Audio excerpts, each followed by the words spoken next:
Okay, this is Bible study on Genesis chapter 1, creation. We're beginning a 52 study lesson on the 52 great events of the Bible, chronologically, obviously beginning with Genesis.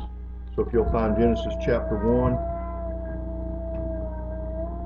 we have just a roundtable discussion here tonight.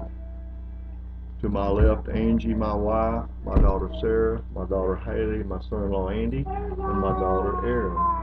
And Leah is over in the corner singing to us. So we are going to look at, for very obvious reasons, the Bible as a whole, going through it with great events of the Bible. Some will be entire chapter or entire books of the Bible, and some will be topics in the Bible. Um, so if we'll begin, Angie, if you'd read, let's see, Genesis 1 verses 1 through 5. In the beginning God created the heaven and the earth was without form and void, and darkness was upon the face of the deep. And the Spirit of God moved upon the face of the waters. And God said, Let there be light, and there was light. And God saw the light, that it was good, and God divided the light from the darkness. And God called the light day, and the darkness he called night. And the evening and the morning were the first day. Okay. So obviously this first sentence is very well put in place in the Bible. It's the very first sentence in the Bible. In the beginning. In the beginning. In the beginning of it all, in the start. If we would, our mind wants to go to in the beginning of what and what was before that. Our mind wants to try to rationalize it and to try to turn it into some scientific fact because we want to see the evidence. We want to dig up the fossil. We want to go and stand on ground zero of where God did it. I mean, haven't you ever thought about that? You want to go to the Garden of Eden.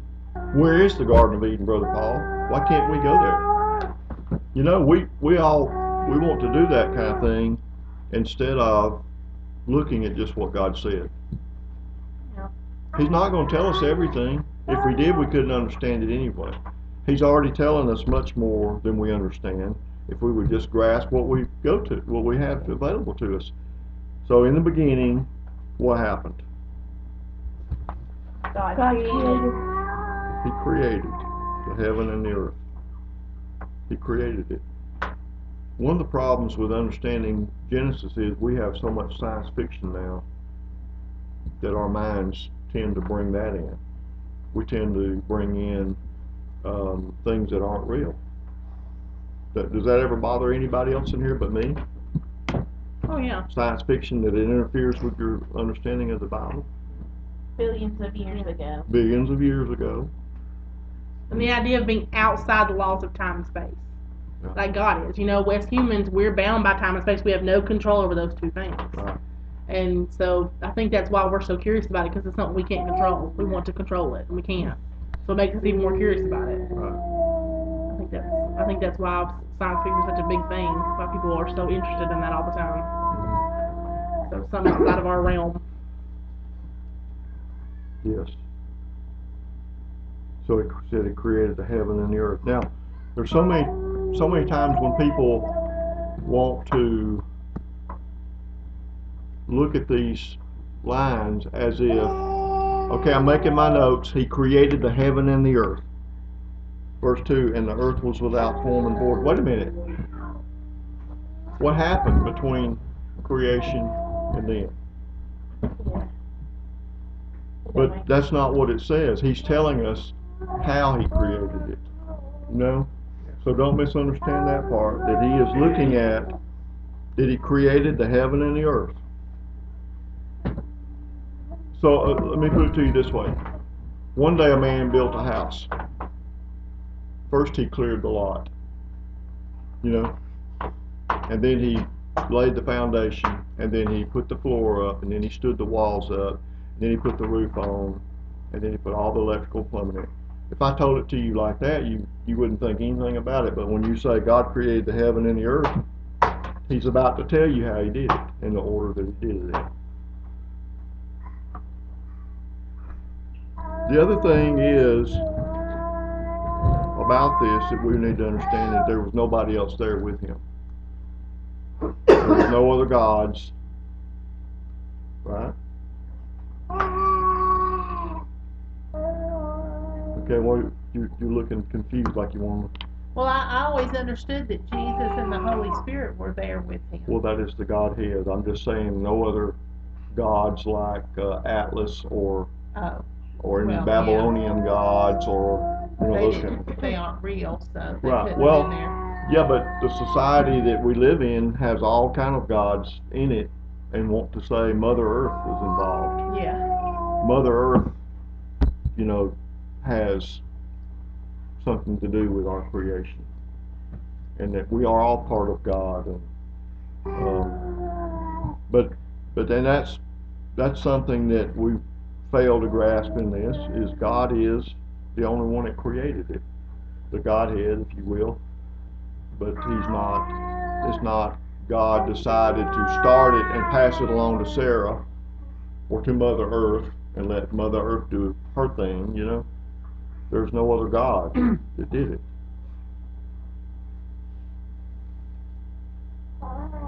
Verse 2, and the earth was without form and void. What's that sound like? Are we done with verse 1? No. What else do you see in that? Well, if we're going to do in depth, I don't think we should brush past verse 1. Okay. If God is the creator, that means a lot of things. Okay. Don't y'all think? Share what your thoughts are. Well, if I am in the sewing room and I want to make something, and I sit there and I think, okay, I want to make a quilt. I get to choose everything about that quilt. I get to decide, and in deciding, I picture in my mind a finished product. You don't start creating with no concept.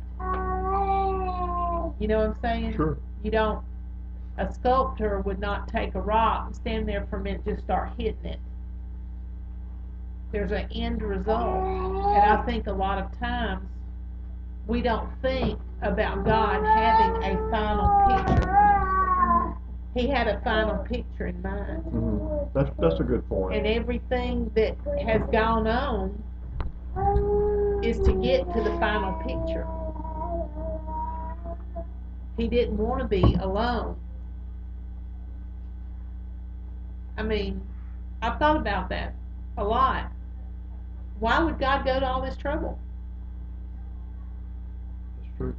He's God. He didn't want to be alone. He wanted someone to love and to love Him.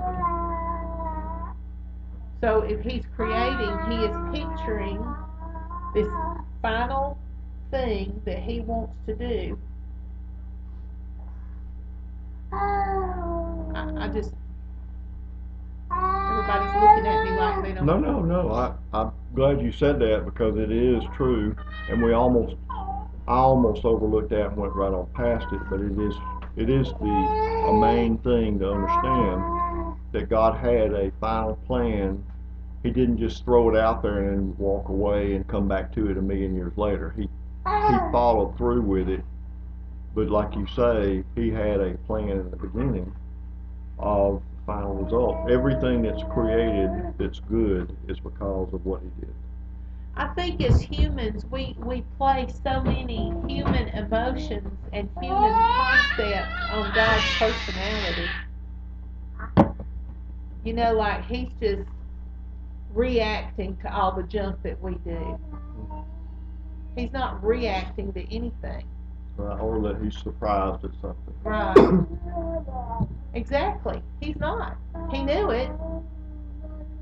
He just, and I'll go back to my quilt. If I'm going to make a quilt, and I want it to be a certain pattern, and I don't have a certain color of fabric, then I acquire that color of fabric to make my final pattern look right.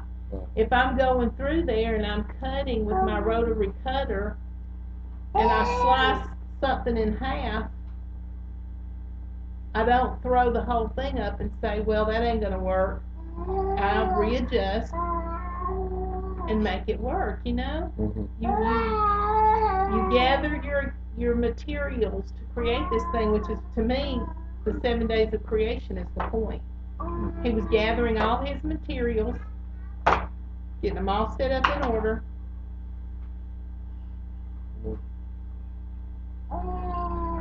It also means that he's smarter than us. Yeah, that's true. And he created the heaven and the earth. I mean, he created two entities. He was in heaven, we think, right? So why would he create a heaven? He was there. I think there's a whole lot in verse 1. Yeah, the And I don't wanna heavens, keep the talking. heaven is the expanse above us, the universe, and the earth. And scientists, they always go on about how could this be the only one? If it's the only one he created and it's unique to the entire universe, that even more so shows God's hand that he wanted this to be a special place. You know?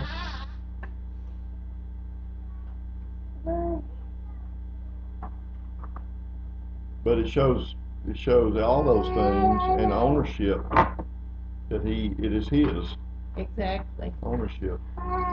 It is not ours, it is his creation. We didn't do it, we didn't have any part in it. We may want to think that we did when we look at our children and say, look what I created. We didn't create that. Well, and the other thing in verse 1, the first thing he does is make a separation. Yeah. People think it's all about unity. It's all about unity. No, it isn't. The very first thing he did was separate something. Well, you know, here I think a lot of times we read the heavens and earth to mean the sky and the earth, but it means the universe and the earth. It means the stars and the galaxies and all that. It doesn't just mean, you know, a lot of people think that means, oh, he made the sky. No, that's later. This is talking about he made the entire universe and he created the earth. It's part of that. You know, I think people lose the thoughts of that. He made it all at once, and then he's like, oh, look at this little one. Let me make this into something special. You know what I mean? Yeah. Well, and we are stuck with what we see instead of what it says. And I don't want that to sound too pie in the sky, smoke and mirrors kind of thing, but if God wanted the earth to be complete temperature control without a sun, he could have done that. We see the ball of fire we call the sun, and we see the universe and the stars and the galaxies with telescopes, but if he wanted to do it without all that, he could have done that. He could have done an environment where we live, but there's a reason he did it so big, and a reason he did it endless. And we're gonna hopefully find that in this chapter. I was also thinking about how, and we've all seen this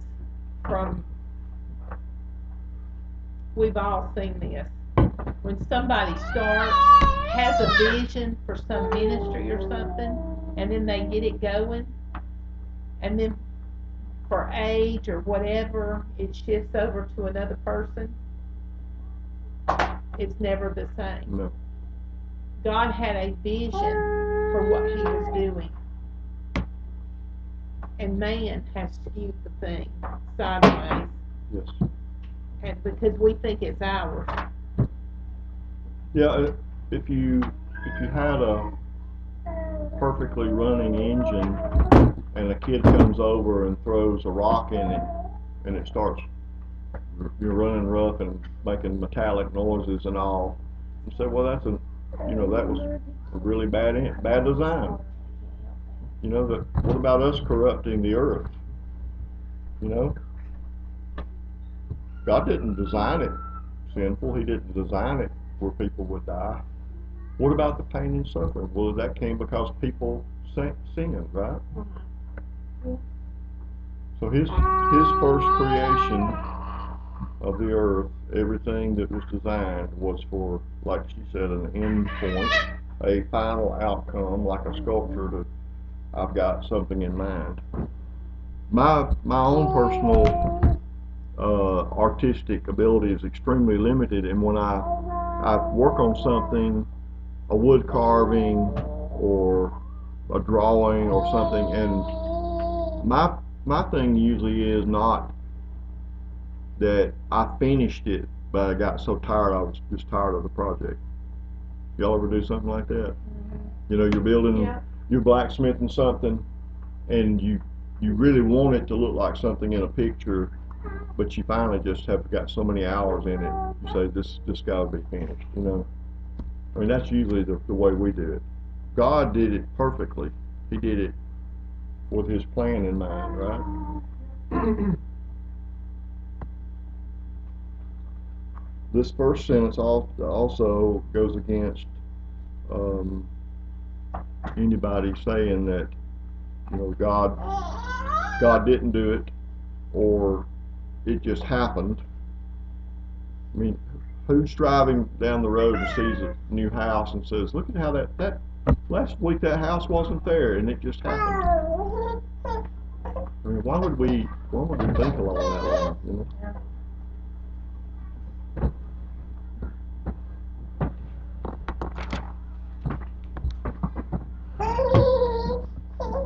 Okay, any other thoughts on verse 1?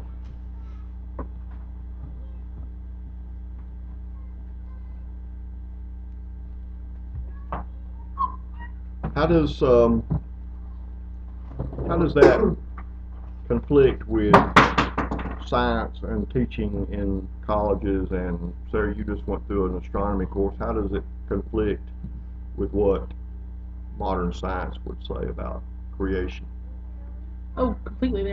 It's not even possibly feasible that it was created by something. I mean, Okay.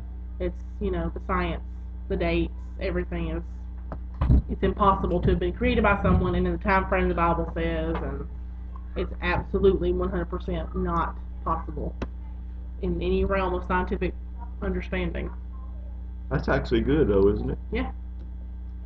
Means you're onto something. That's right. It means that He is a marvelous God that is all powerful. Created it, yeah. Right. Yeah.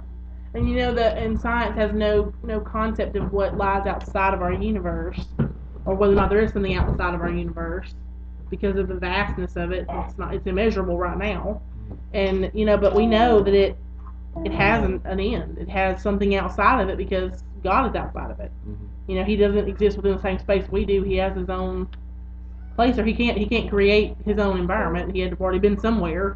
You know what I mean? Yeah. So He is an entity, but He created it. There's a moment where He made it, so we know He has to be outside of it. Mm-hmm. So that's, you know, it just, you can't, to be somebody who has to have facts and figures and relatable science, this can't come into play. So, yeah, it 100% does not jive with anything understood. Well, man doesn't want to believe in God. Man doesn't want to put any responsibility on a God that created him. He wants to be his own creator. Even to the level of ignorance to say it just happened. You know, by chance it happened. Chaos never creates. Never. Not really. They call it science, and yet it's not science, because science has to be something that can be reproduced or observed, right? Yeah. It wasn't observed. They only see signs of it. They see the evidence in fossils. It can only be theory, scientific Yes, theory. It it's can't theory, be but scientific they've proof. quit calling it theory.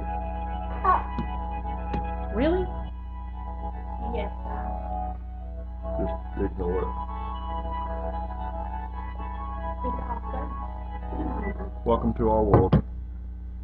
Just like we said earlier, we as humans are bound by space and time, but our thoughts are too. Like we want to know what happened before. Mhm. You know, where was he before? Who is he? You know, where did he come from? Because our brains, we have to think that way, because that's what we live inside of.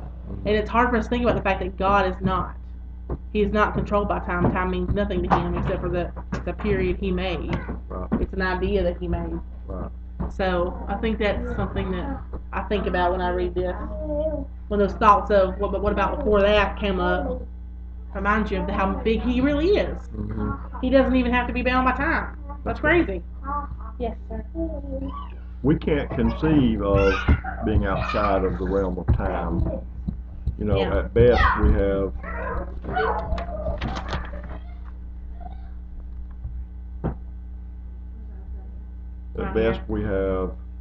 um,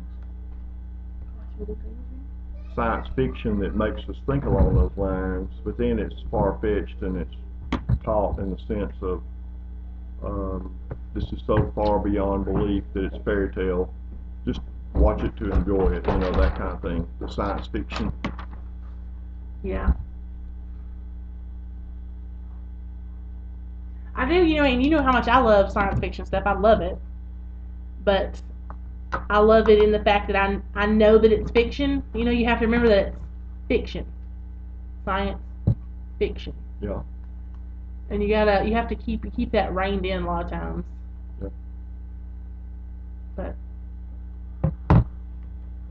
Well, one more point I want to make about this is not a manual on how to make an earth. No. God did it this way. It doesn't mean you can turn around and do it, or that he wanted you to know this to explain really even scientific facts. Yeah. You know?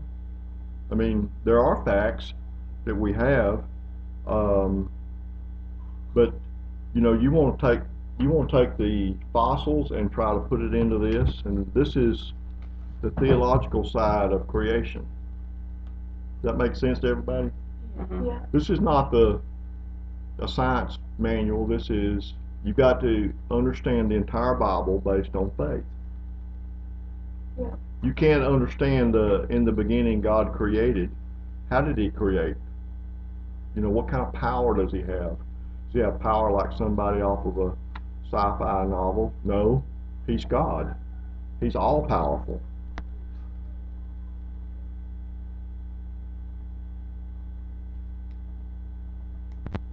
Okay, anybody else got another thought on verse 1?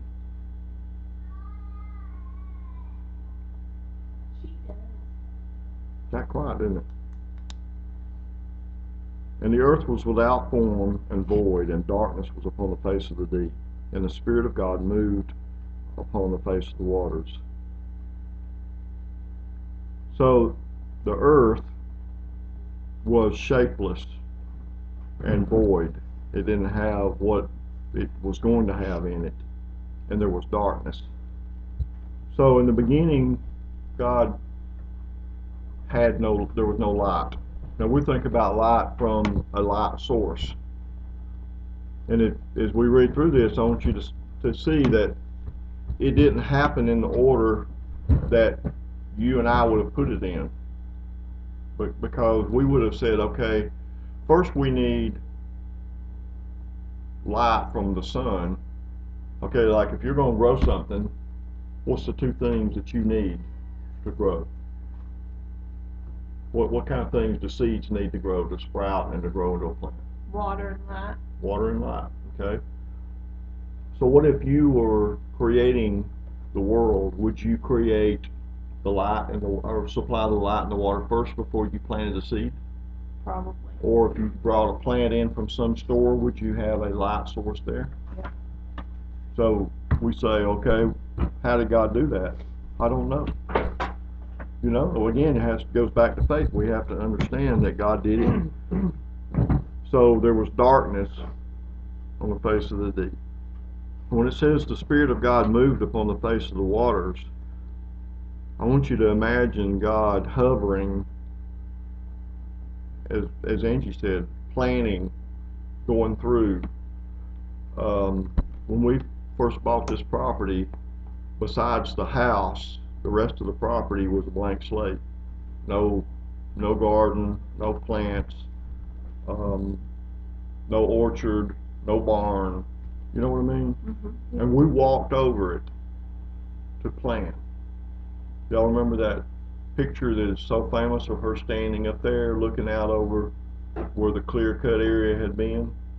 Y'all remember that shot of her looking out, and she didn't know anybody was following her with a camera, and she was looking out, and she was planting everything. And that's what God was doing here. He was moving across the face of the water, planting everything. I see him even planting into the continents and all that, you know, where the continents would be. And at this point in time, this would be here, and, you know. Yeah.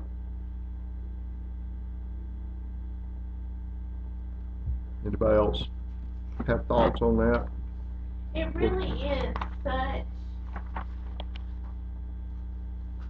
it's so beyond what we can even imagine, that all he did was speak. Mm-hmm. And that's what brings it so, I mean, the only definition to explain to other people is that it has to be faith. Because in our grand intelligence as a human race, we can't even begin to figure that out. Right. You know, we can't even, it's just so far beyond even the smartest people in the world. And that's why they discount it, because they can't figure it out in their feeble minds.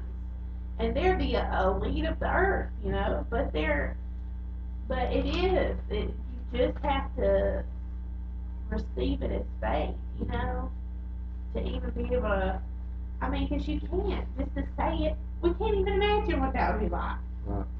It's almost like a Mary Poppins mentality with the snapping of the fingers, you know?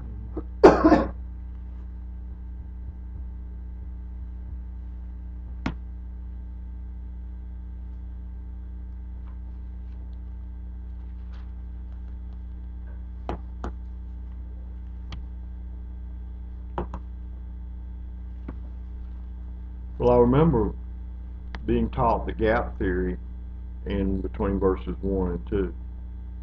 And that goes back to what I started with saying. He told us what he did, and he's telling us how he did it. And a lot of people have been taught that there's a gap, that the earth being without form and void, well, God never creates without form and void. He always creates perfectly finished things. Well, this was the beginning. This was the stages of it. So don't fall for that gap theory, because it's not in there. No, it's not in there. You're trying to make something fit some science book or man's theory on how the earth is, instead of just believing what God said.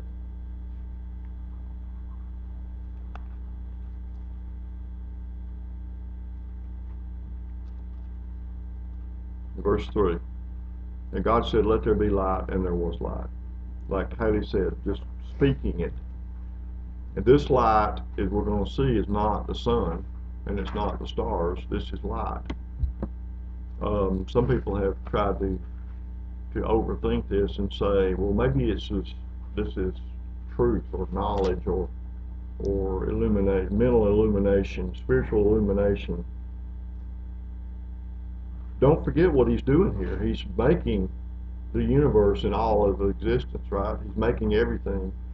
So this light is not going to be truth and spiritual knowledge. This is light. He created light.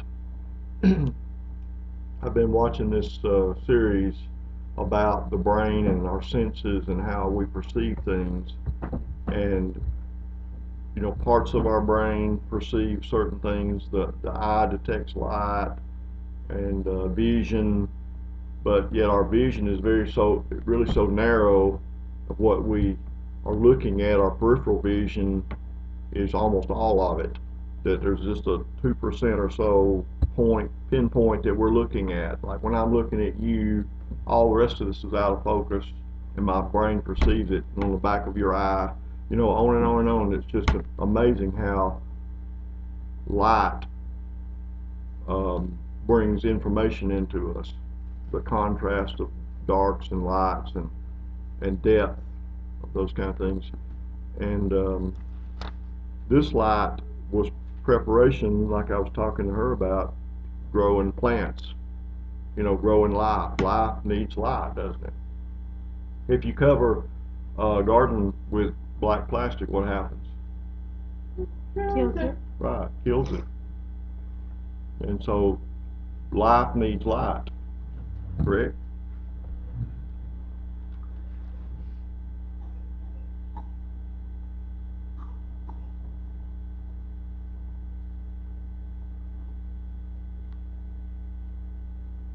Anybody else? I don't want to do all the talking in this.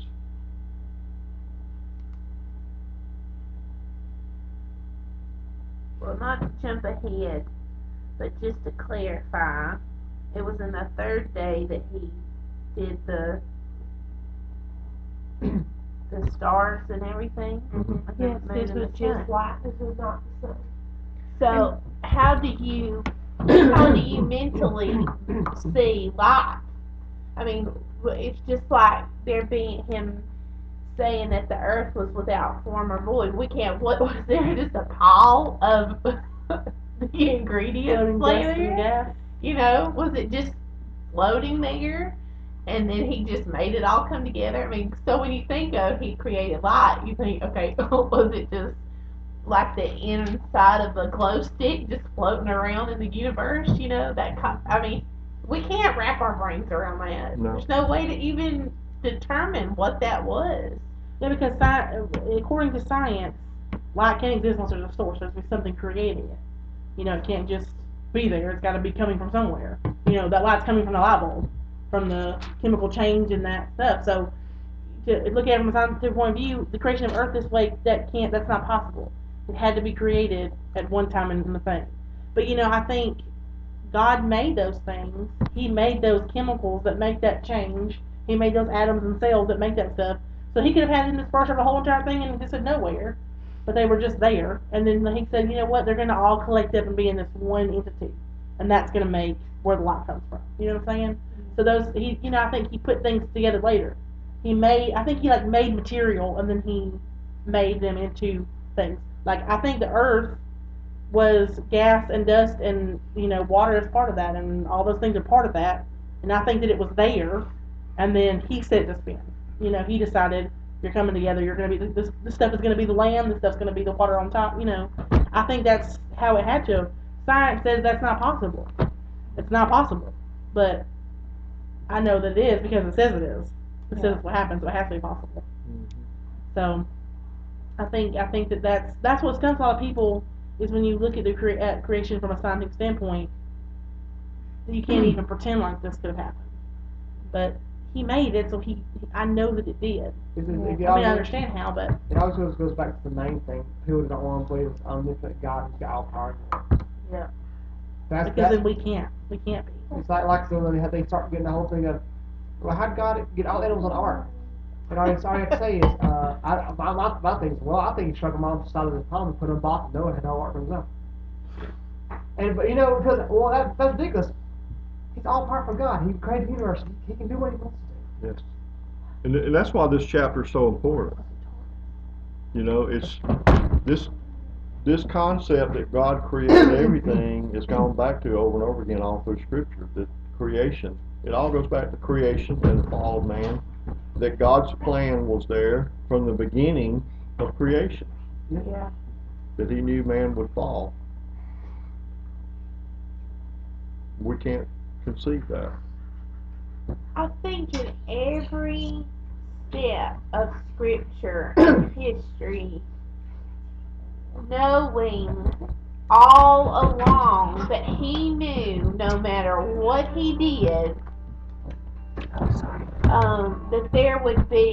that we would just completely reject him and throw it back at him. It's like the gingerbread man cookie hopping up off the counter and looking at the baker and saying, "You didn't make me."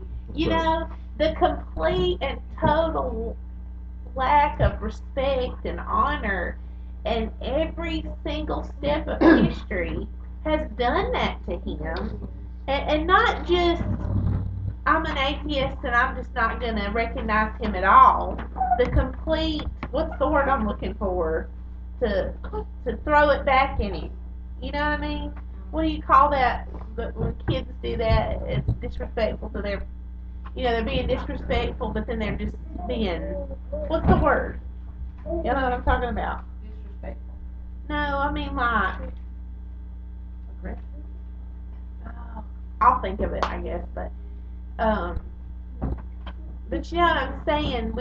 It's like, I'm not only going to deny that you exist, deny that you're God, but I'm also going to mock you. I'm going to, you know what I mean? And yet, Is this her dad? yes, and yet, he still did it. I was thinking about this today. I was thinking about how it's like every step of the way, people have just completely been so horrible to him, and yet he still did it. He still keeps us. He doesn't just afflict us into non-existence. That right there alone shows such love. I mean, that's overwhelming. Yeah. The amount, because if I was him, I'd have been done with the flood. You know what I mean? I would just been done. But every step of history, he and that I think that's what I see there, that he is so powerful.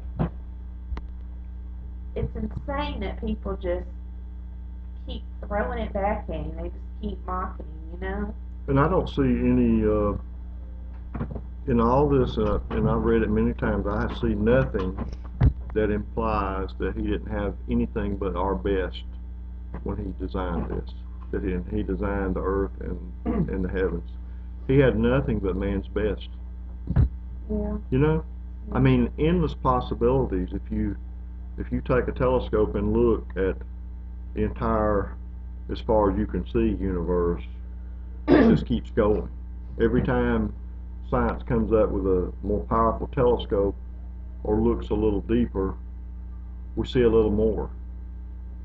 My telescope is certainly not a very powerful one, but you can point it at a blank part of the sky, which you can't see anything in, and you can see stars with the telescope.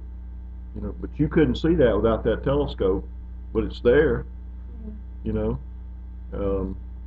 Just because man can't understand how God created everything and that he alone did it, that doesn't mean he didn't do it.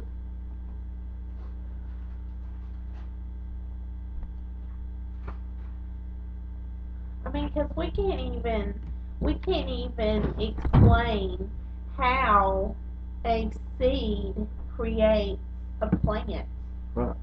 Our basic definition of that is the seed has to die before it can grow a plant. I mean, who can figure that one out? We can't even. You know what I mean? I know. And And, yet, and every seed that is a healthy seed can produce a like kind of plant that it came from. It has all that in it, in that Yeah. seed.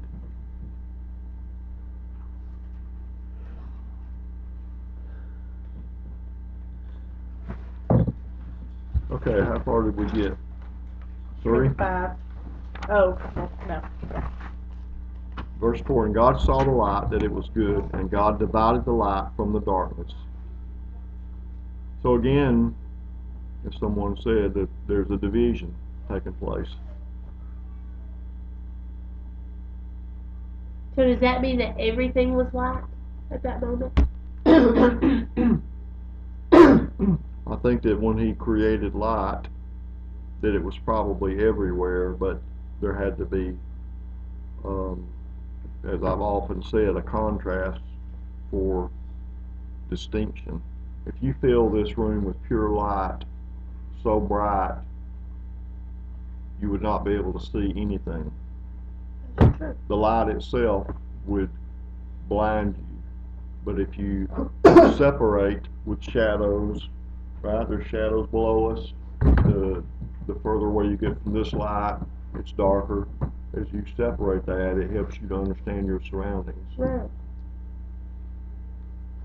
In fact, that series I was telling you about that I've been watching about our senses and the brain, it said that you more than having two eyes to sense movement, is your brain picked up on shadows.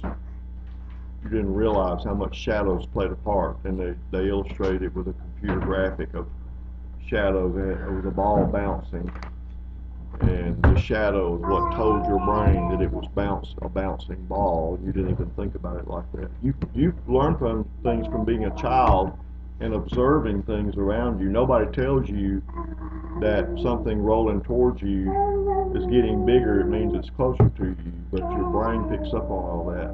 Yeah. You get bumped into it, you know?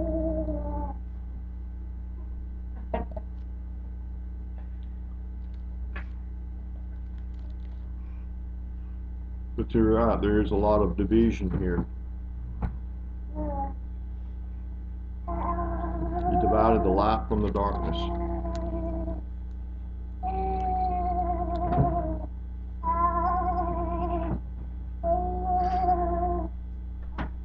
And God called the light day, and the darkness he called night, and the evening and the morning were the first day. That alone, that sentence alone, tells me that when he says it was a day, it was a day, like we think of a day. Because he called the light day and the darkness night. He established a day. He established, if you will, the world turning and light being on one side and not on the other.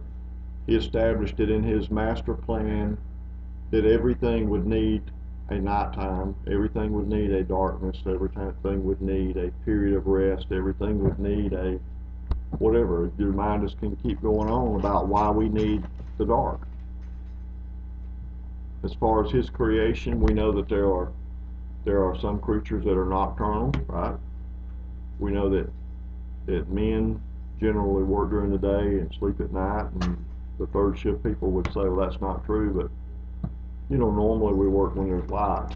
When it's dark, we don't work anymore.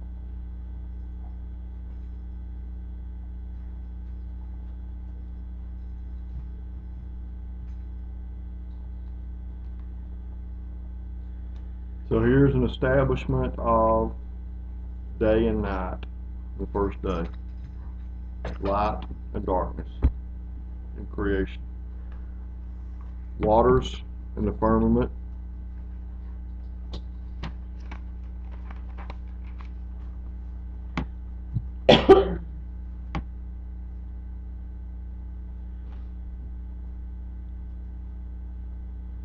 I almost say here he created time. Yeah. That's a good point. Time. How can you have time without change? Right? So here's a change that he has established where time can now be measured. Yeah. If we Time have is just the way we measure change, so it has to be. Sure. We have a 24-hour day that everything is cut up into. The days are into months, and months and years. So the things that happened before this could have been thousands of years. Because until this point, there was no accounting for time. True. I'm not saying that there was time for all the dinosaurs and all that ridiculous stuff. I'm talking about that truly there could have been, even though there was nothing on the earth at that point, it still could have gone on for eternities. Yeah, there was nothing else in the universe. There were Yeah. no stars or sun or moon There yet. was nothing. So until this point, this is when time started being counted.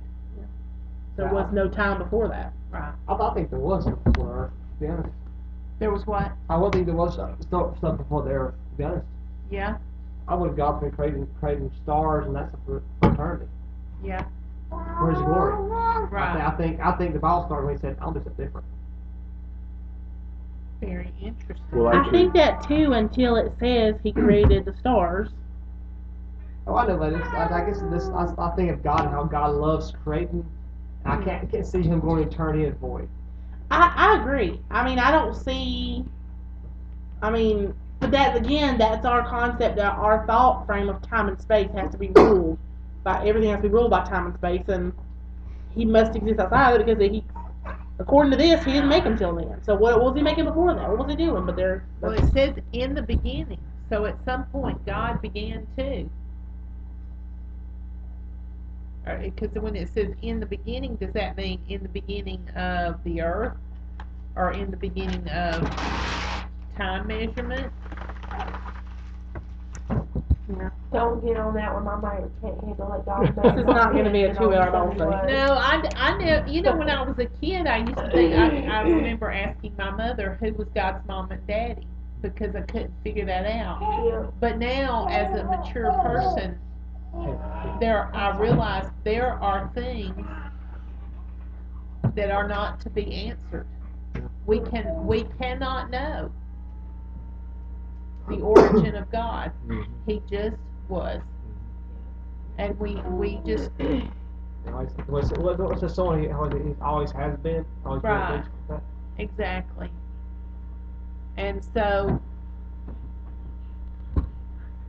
there's so much to that sin. I mean, but you know, we talked about this before. We only use 10% of our brain, so there's 90% more to learn when we get there.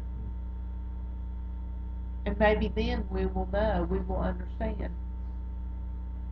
And I know I missed this dealing with the kids, but when it says let there be light, I don't know what y'all discussed, but I always equated light with understanding.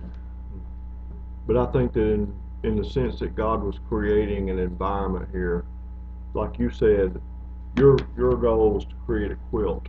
Well, God's goal here is to create an abode for man, an abode for animals, an abode for fish. That's His goal here. And in that sense, yes, it may be truth, it may be understanding, but the light from a physical point to me is that it's going to be needed for the growth. Maybe it's both. I would think it would be both. But how did he make understanding into day and night? I mean, it follows that same train. Light I'm had not to be. saying there was light, revelation, understanding. I mean, you can't. What is the point of light? To illuminate, to make it where it's usable. Perceive things. Yes, I mean, otherwise there's no point in having light. Yeah, ultimately, but then you've got the sun, which, why would you need to make the sun if there was no light? I mean, if there was already light, there was obviously a purpose. She's saying like what I said earlier. People think that it just means enlightenment, like with understanding. I don't mean exclusively. I'm saying when he said, let there be light, and there was light, it can mean the brightness of a bulb, but it can also mean understanding. Let there be revelation. Let there be, I mean, we use the word light in so many ways. You know, even a cartoonist will draw a light bulb over somebody's head when they get an idea. There's light. It comes on. I understand. I just think there's more to it than just the glow of electric bulbs. I think about doing when He made light. You know, He separated Himself as holy, and that's when this being made. Because He would have been the source of light. Yes. And then the truth is, He also must be saying here too that He's the creator of light, not the sun, not stars, not that He Himself is light. There you go. So He's kind of taking that glory for Himself to start with. Yes. But you're saying he created himself? No, he created the shine, because you know the whole Bible talks about His glory being like a light. It's been shining like the sun, being bright and glorious and luminous. It's almost like he's saying here, he's like, you know, the light itself, the first light, and that's going to be called light, is going to come from me. It's not going to come from the stars, it's not going to come from the sun, it's going to come from me. And he's basically taking ownership of light. as it says God is light. So I think that's why he's saying himself. He's when he separated, made light from darkness, he separated himself as I am holy, nothing else is. I am God, nothing else is. And he basically puts the law down. It's starter. I'm the starter of light. I'm the starter of illumination. I'm the starter of glory. I'm the starter of all this that you see. I'm the starter. It's almost like he's wants to say, it starts with me. Well, it's not so hard to conceive that man would turn his back on God, because our grasp of God is somewhat veiled in the sense that we don't see him face to face. We see him in his word. We don't audibly hear him speak. And I say that in the sense that Satan did see him face to face and still fell. So it's not so inconceivable that man would have trouble believing in God. So I think that in that sense, God created everything so vast that he said, if you want to see how my character is, look at everything. Look at everything that was created. I mean, the more, anybody that's interested in nature at all, the more you study, the more vast it is. I'm still hearing of animal types that I've never heard of, that I've been hearing about different kinds of animals my whole life, and they're still finding different kinds of animals. It's not the 62 you heard about in elementary school, There's more animals than that. There are more fish. How many times have you ever seen a fish that you said, I've never seen that fish before? Yeah. So, I mean, God's creation is so vast to show us what kind of God he is.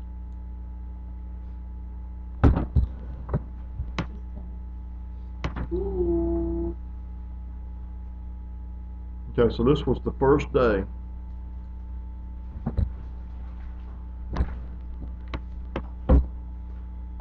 Haley, if you'd read 6 through 8. And God said, let there be a firmament in the midst of the waters, and let it divide the waters from the waters. And God made the firmament, and divided the waters which were under the firmament from the waters which were above the firmament, and it was so. And God called the firmament heaven, and the evening and the morning were the second day.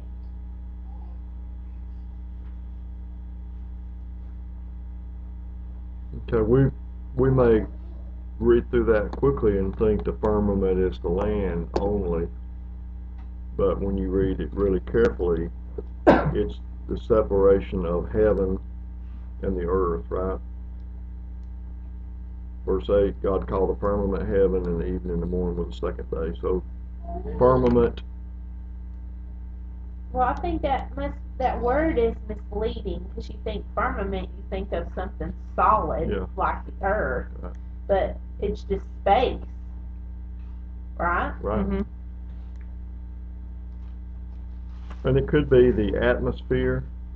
You think about that we have an atmosphere, and I've never, in all my years of thinking about space and space travel, I've never understood how you can have atmosphere around the globe with a vacuum around it. Think about that. How can you have a planet with a oxygen-rich atmosphere around it, that all life can be sustained in that, and you keep going in a spaceship and you get to some point where there's no air? Why isn't the air pulled out into the universe? Yeah.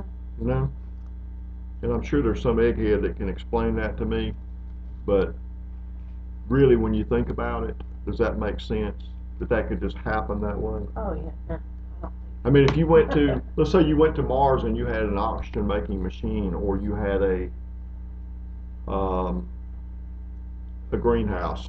Okay, you set a greenhouse up on Mars, and you put plants in there, and you pumped it full of an oxygen-rich environment, and you let those plants start creating oxygen, and they create so much. You say, okay, we're ready, and you pull the tarp back, and it's all going to get sucked out, right? Right. But God is smart enough where he created an atmosphere that stays around the earth. And I think that's, here we see that, not only the water got divided, but the land was put there, the firmament of the heavens. So again, not to get bogged down in semantics, but here is another step in God's plan to make a perfect earth, right?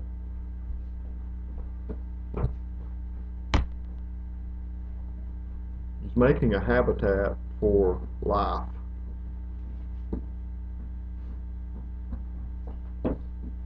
Any other things on that? You had enough. He's doing more.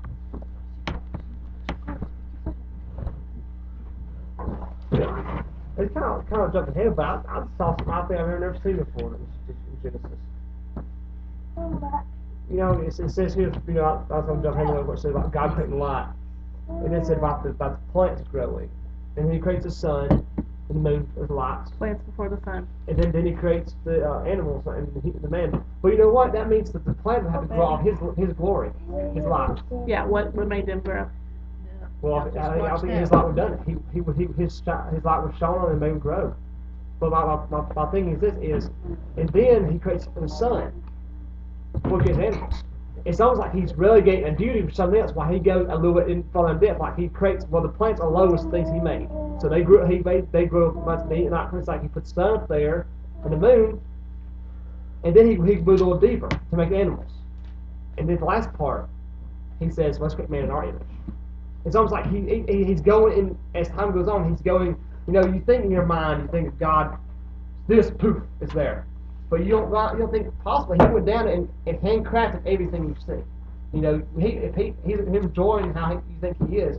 He may have done it by his hand. But I guess I'm seeing this now, looking at it, that when he made the sun is almost like, okay, well, you shine here, I want to go a little farther. Now I don't have more involvement in it. Hmm.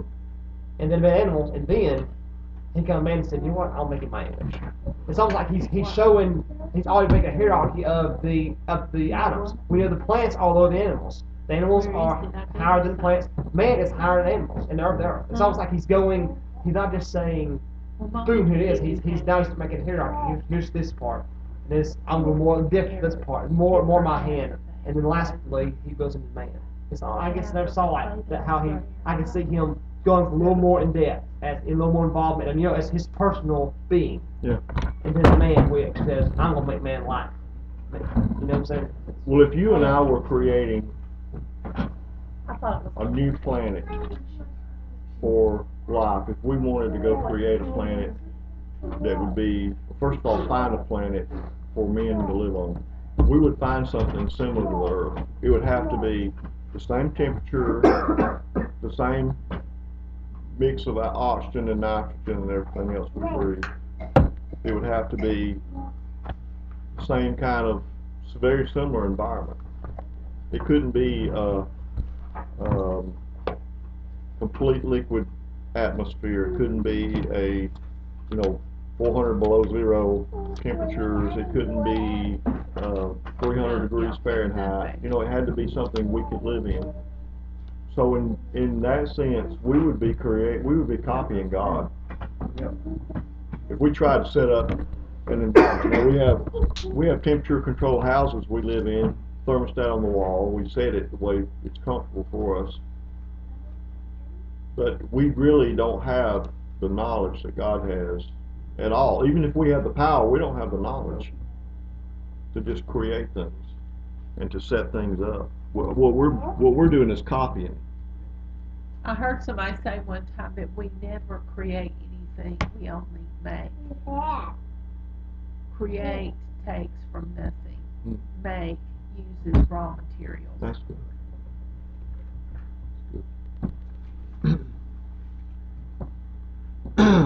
Okay. We've gotten to verse 8. Anybody else have any more comments before we go on to day 3? I think it's interesting. I was looking in the Strong's, the word light, the Hebrew word is or O-W-R or O-R-E. It means illumination, luminary, lightning, happiness, bright, clear.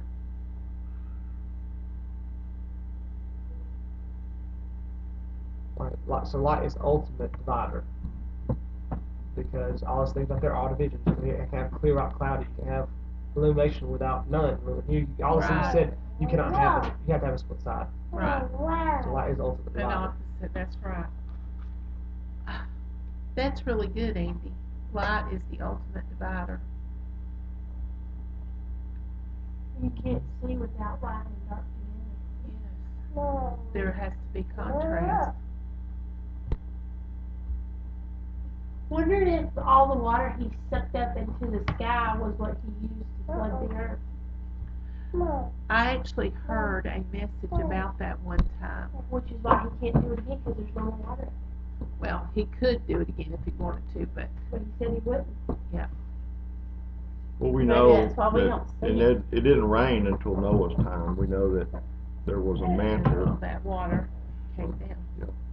Because there was perfect protection for the earth, a cushion, a quilt covering it. If that's the case, there's a lot more rain back then. Well, it was Pangea, right? I mean, it was one massive piece of earth, land, and then it got flooded, and a lot of it obviously was still underwater because there's mountain ranges underwater. But that makes the thing. Makes you almost thinking, what is the earth like? How beautiful was it beforehand? Yeah, really. What all got messed up in the flood? Uh-huh. We always think of, with the Grand Canyon, all these things that got created in the flood. What got messed up in the flood?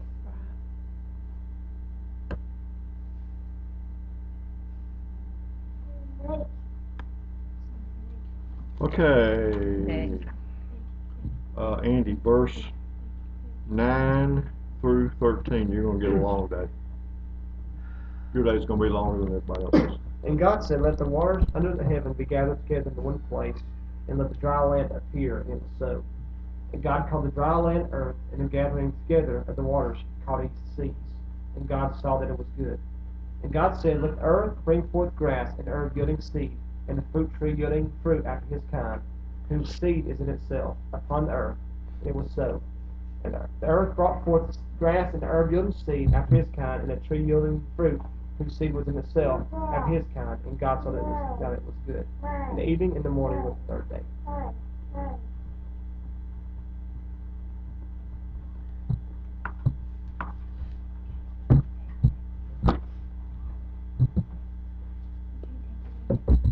Okay, this goes with the second day. In the second day, God divided the heavens and the earth. He divided the firmament of the waters, which we just said something about.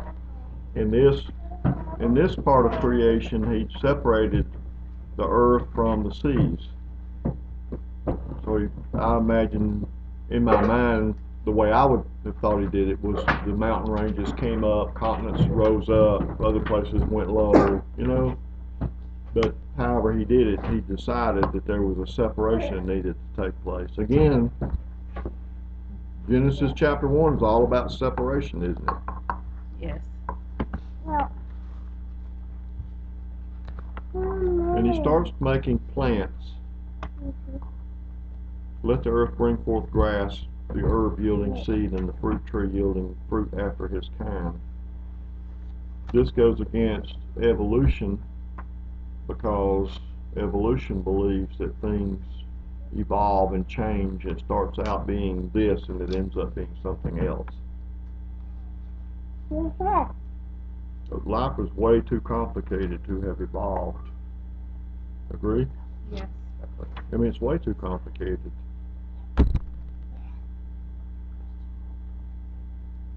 Okay, I have a question that I want to bring up about the whole dinosaur theory. Just a part of that, though. I know that there's scriptural reference to the unicorn not coming. I can't remember where that is, but I do remember that. I don't know of one. Yeah. Not about an animal not coming. You don't remember it? There's a There's reference scripture to about a a unicorn. unicorn, something called a Uh-huh. unicorn, but not about one not coming on the ark. Okay. That may be just a fairy tale. No, there's not a, But I mean, what's the scripture about the unicorn about then? it's in Job when he talks about, that he created the different things. And, it may be a word that was pulled out. We think about a unicorn as a mythical creature with one horn. Uh-huh. And,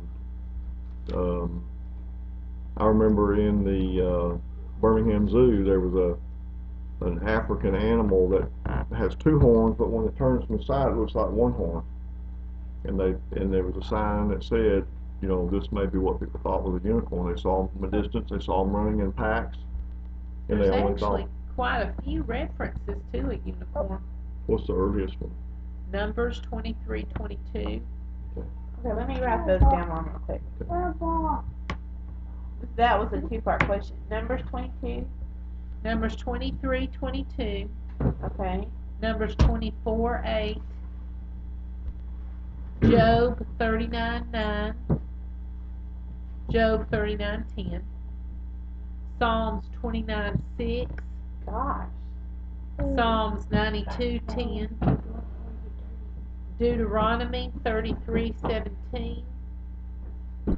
Psalms 22:21. Wait a minute. Psalm 21. Yep. Okay. And Isaiah 34:7. Well, my question to that is, because it was always my understanding that the unicorn is not here today because it did not go when God called for all the animals to get on the ark. That was just always my understanding, so I may have that totally wrong.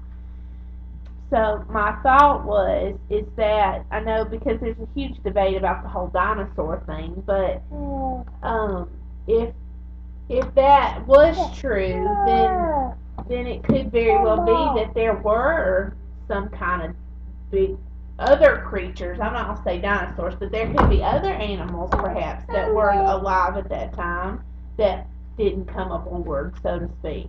I mean, I don't know. Well, here's my understanding and belief on the animals, and we're obviously getting into the next stories, but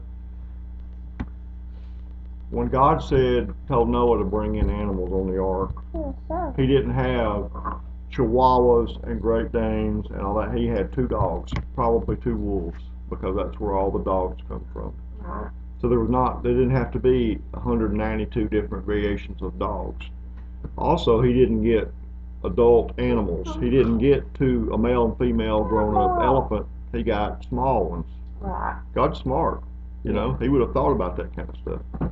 And it would have made a lot less food to provide for. It would have made a lot less place for them to stay. So there were only, just like he says here in verse 11, after his kind, there were certain kinds of animals. Now, as far as what we think of as dinosaurs, people say, well, that's not in the Bible. Well, the word wasn't even invented until the mid-1800s. There was no such word as dinosaur. Well, this is written in the 1600s, this language. So there's not going to be a word dinosaur in the Bible. Right. But there are dragons mentioned in the Bible. I think that the dinosaurs that we think of as dinosaurs, the ones that were not made up by scientists wanting to throw in something as they have done so in the past, I think that they were killed out by man. You think about it, when God created everything, there was no meat eaters. Right. If he had made a giant lizard, it wouldn't have eaten man. It wouldn't have been a meat eater. Yeah. But through time, the animals, after the fall of man, the animals became vicious. They became meat eaters trying to survive.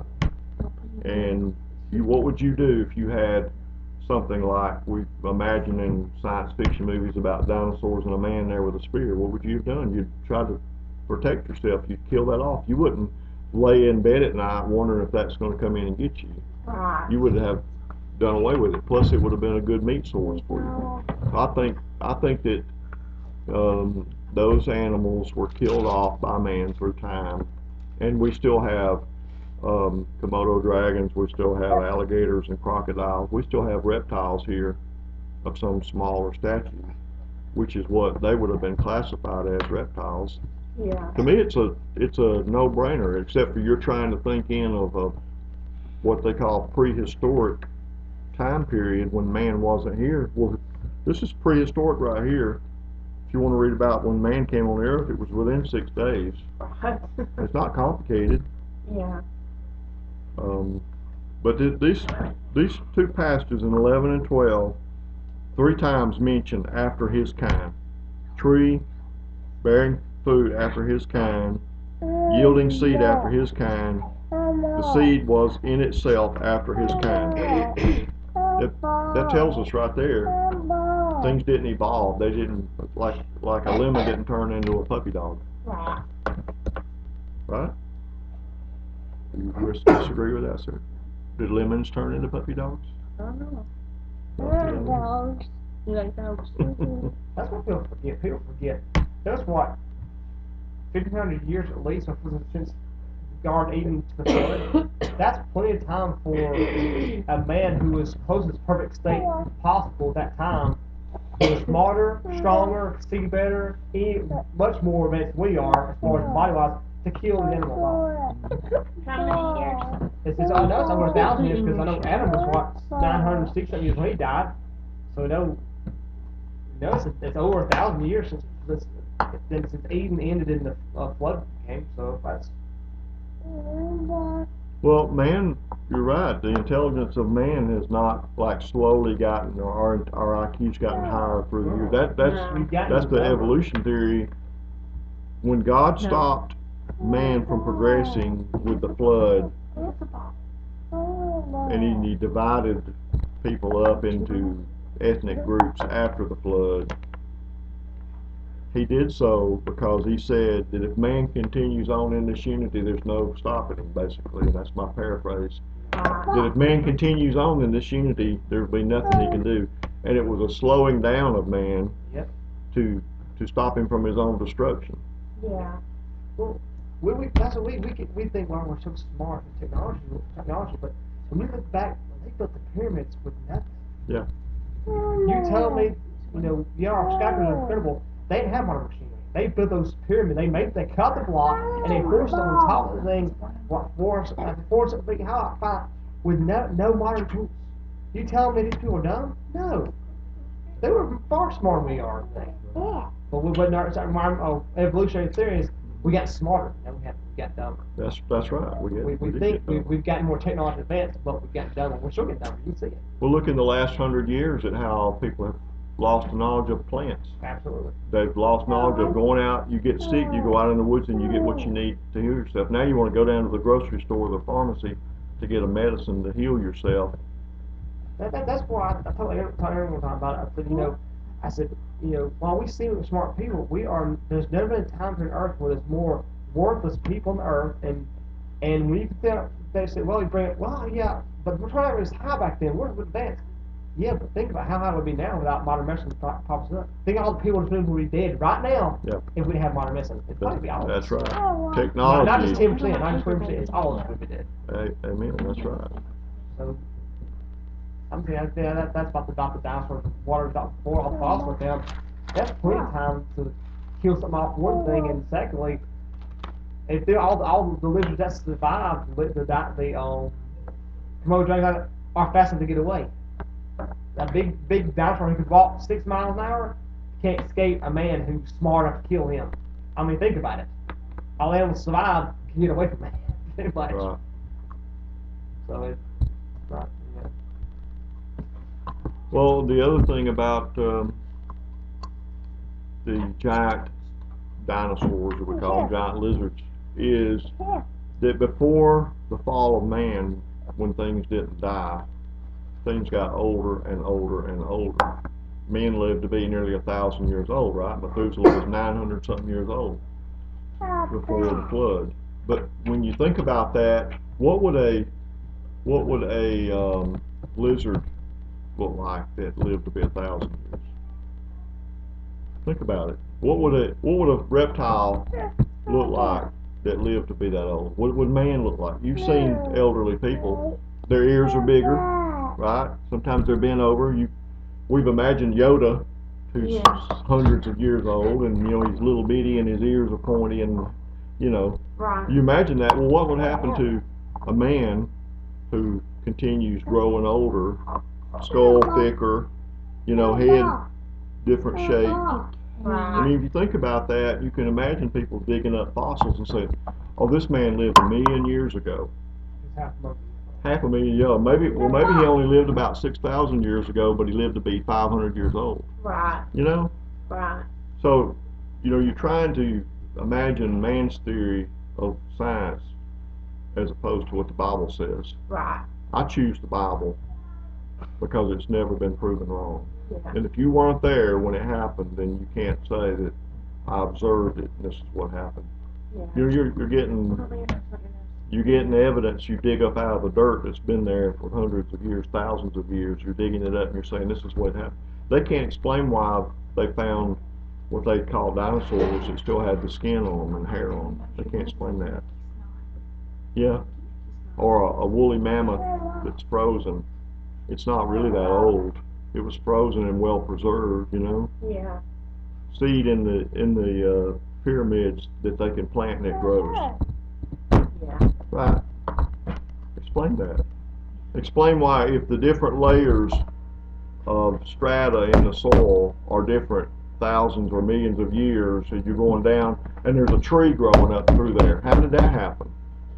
How's there a fossil of a tree? How's there even a fossil of dead animals? What happens when you get roadkill around here? It doesn't last long enough to be fossilized, does it? Other animals come in, tear it up, falls apart. I mean, ants come in. Yeah. How can you have something unless it was caused by the flood, which is another story? I like that cave. They found they found the detailed drawings in the cave somewhere, and they must have been like cavemen, pretty detailed drawings and all that kind of stuff. Yet they said that the problem is that there's no sign of sitting on the walls. So basically, these people have such advanced eyesight they can see in the dark in the caves. And it's information guy talking about. He was saying he's like obviously the people live in the Adam's time. We're so violent, and if we forget that how much more these people were than we are nowadays, and yet they can see how eyes work so much better. They can see in the dark a lot better than we do. And we don't think that. What is the problem? We'll get in our mind that the world is wearing down. And our mind is still in a condition that it's going to keep going on like it always has. The Earth's wearing down, everything with it, and that should tell us that the end's getting closer. You know, as everything wears down, and God has set time.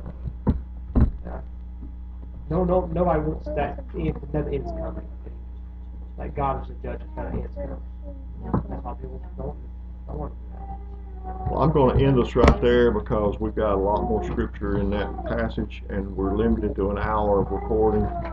So we'll pick up again next week with verse 14, and we'll just continue on through the end of that chapter. Maybe we can finish up. So this will be the end of the Genesis.